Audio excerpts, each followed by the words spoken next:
तो इस बीच एक और बड़ी खबर लोकसभा चुनाव से जुड़ी, जहां पहले चरण का मतदान कल तो यूपी की 8 लोकसभा सीटों पर मतदान होगा। मुरादाबाद में मतदान की जो तैयारी है वो पूरी कर ली गई है। तो सुबह 7 बजे से शाम 6 बजे तक मतदान होगा। तो ये बड़ी जानकारी आपको बता रहे हैं। एक तरफ जो पोलिंग पार्टियां हैं वो मतदान केंद्रों पर उनका रवाना होंगी, तो दूसरी तरफ मुरादाबाद में भी पूरी तैयारियां मतदान को लेकर कर ली गई हैं। पहले चरण में यहां पर भी चुनाव होना है और किस तरह से प्रशासन और तमाम जो अधिकारी हैं वो तैयारियों का जायजा ले रहे हैं, वो आप तस्वीर में देखते हैं।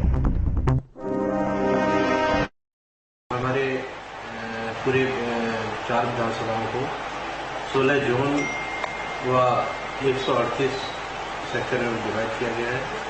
सभी सेक्टर पर सेक्टर में ड्यूटी लगाई गई है। 16 जोनल ऑफिसर मजिस्ट्रेट हैं जो कि लगातार निगरानी करेंगे। पोलिंग पार्टी हमारी चूँकि हमारे 1728 बूथ है, वहाँ पर सभी पोलिंग पार्टी पहुँचेंगी और काम 7 बजे से प्रारंभ हो जाएगा। और संवाददाता शुभम पांडे हमारे साथ लाइव जुड़ गए हैं, सीधा उन्हीं का एक बार रुक कर लेते हैं।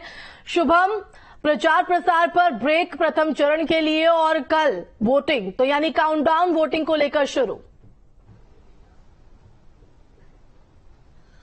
जी बिल्कुल, देखिए लोकसभा का पर्व है और कल देर शाम इसको लेकर के जो तमाम तरह के प्रचार प्रसार चल रहे थे उस पर रोक लग गई है और ऐसे में अब जिससे कि किसी भी तरह से सुरक्षा व्यवस्था बाधित ना हो। साथ ही साथ ये प्रमुख पश्चिमी उत्तर प्रदेश की वो सीटें हैं जहां से आप समझिए कि उत्तर प्रदेश समेत देश का जो चुनाव है वो भी तय होता है, क्योंकि पश्चिमी उत्तर प्रदेश के चुनाव से इसलिए सबसे ज्यादा महत्वपूर्ण होता है क्योंकि पश्चिमी उत्तर प्रदेश जो संदेश देता है वही आगे धीरे धीरे हर चरण में उत्तर प्रदेश में फॉलो करता हुआ नजर आता है। इसी लिहाज से तमाम राजनीतिक पार्टियों की तरफ से भी मेहनत की गई थी, मशक्कत की गई थी, तमाम तरह के बयान भी पहले चरण के दौरान देखने को मिले। तो ऐसे में फिलहाल कल इन 8 सीटों को लेकर के मतदान कल होना है। तमाम तरह की तैयारियां कर ली गई हैं। इंतजार है कल का, क्योंकि तमाम जो मतदाता हैं और उसके साथ साथ जो प्रत्याशी हैं उनकी तरफ से अपनी अपनी तरफ से तमाम तरह की तैयारियां कर ली हैं। कल उनके इम्तिहान का दिन है। अब देखना ये होगा कि क्या कुछ और देखिए यही वजह है, क्योंकि हम अगर बात करें पहले चरण की 8 सीटों की, तो शुभम 8 सीटों पर जो घमासान है वो यहां पर देखने को मिल रहा है। और ये 8 सीटें इसलिए भी महत्वपूर्ण पश्चिमी उत्तर प्रदेश की क्योंकि इसकी जो आवाज है, इसकी जो हवा है वो पूर्वांचल तक यहां पर पहुंचती है। और ऐसे में अब सभी के जहन में यही सवाल है कि बीजेपी को बढ़त या इंडिया लाएगी बदलाव।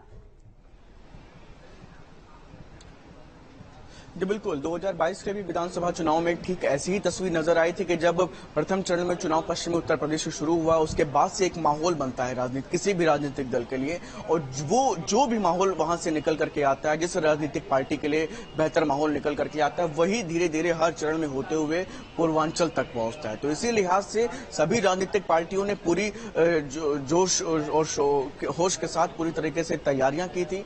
तमाम राजनीतिक दल, चाहे अखिलेश यादव हो, प्रियंका गांधी होता और इसके अलावा मुख्यमंत्री योगी आदित्यनाथ, प्रधानमंत्री नरेंद्र मोदी ताबड़तोड़ रैलियां करी हैं। तो अब ऐसे में कल जो है वोटिंग होनी है। सभी राजनीतिक दलों का यही प्रयास था कि पश्चिमी उत्तर प्रदेश से एक संदेश जाए जो पूर्वांचल तक जाए, जिससे कि राजनीतिक दलों को उत्तर प्रदेश में ज्यादा से ज्यादा फायदा हो चुके। अब देखना यह होगा कि कल वोटिंग के दौरान क्या कुछ वोटिंग को लेकर के तमाम तरह की तैयारियां निर्वाचन आयोग की तरफ से भी की गई है कि शांतिपूर्ण ढंग से वोटिंग हो पाए। तो लिहाजा पूरी तैयारियां, कल वोटिंग का दिन, अहम दिन।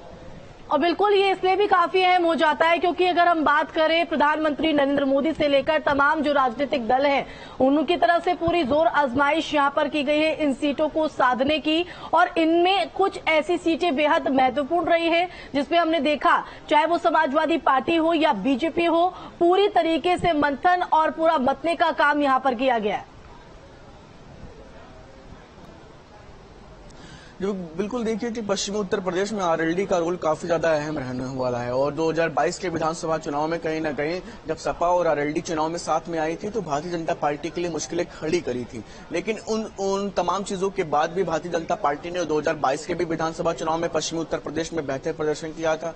लिहाजा जब 2024 का लोकसभा चुनाव सामने आया तो आरएलडी और भारतीय जनता पार्टी एक साथ है। तो ऐसे में आप समझिए किसान और जाट वोट बैंक, इस पर भारतीय जनता पार्टी की खास नजर साथ ही जो बताया जाता है कि भारतीय जनता पार्टी से हल्की नाराजगी है, लेकिन आरएलडी के आ जाने के बाद ये कहीं ना कहीं आप समझिए कि भारतीय जनता पार्टी लीड की स्थिति में नजर आ सकती है, क्योंकि जो नाराज वर्ग है उसको ही भारतीय जनता पार्टी ने साथ में लाने का काम किया है। अब देखना ये होगा कि आरएलडी के भारतीय जनता पार्टी के साथ आने के बाद कितना कुछ ये vote bank Bharatiya Janata party के लिए शिफ्ट होता है या नहीं, क्योंकि अलग अलग प्रत्याशी हैं, अलग अलग चेहरे हैं और आरएलडी का अहम रोल इसलिए सबसे ज्यादा है क्योंकि वो जिस पार्टी के साथ जुड़ेंगे उस पार्टी को कहीं